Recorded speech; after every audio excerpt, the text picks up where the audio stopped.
How to create and submit a course roster. Begin by logging into the Member Center. Then, click the Roster Management option from the menu on the left side of the page. Next, click the Create Roster button. Each course name must be unique, and it is recommended that you add the course end date within the course name. This will help you differentiate between similarly named classes. After entering the course name, click the Completion Date field and use the pop-up calendar to select the course end date.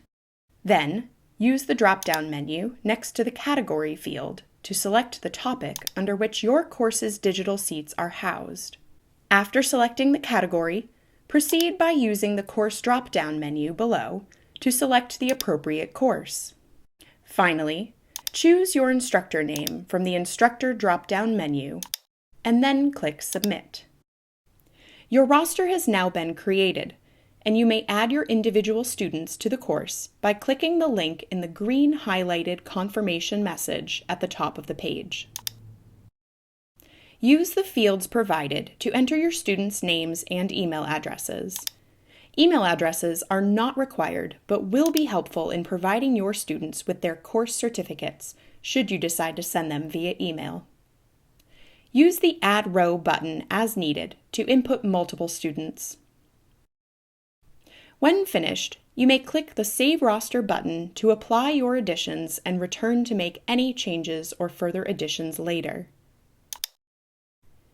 This approach is recommended, as you may only make 2 changes to your roster after it has been submitted. Once you are ready to submit your roster, click the Submit Roster button on this page. A pop-up window will appear asking you to confirm your submission. When you submit your roster, the assumption is that every student listed has successfully completed the course. You also have the option of uploading your student roster using a spreadsheet file following a standardized format outlined under the Upload Roster section of the page.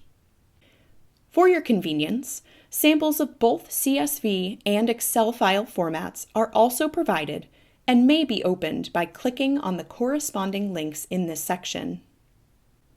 To upload the spreadsheet file of your roster, click the Browse button, navigate to the file you created for the roster, and click Open. Finally, click the Upload button to automatically populate the student information in the file to your roster online.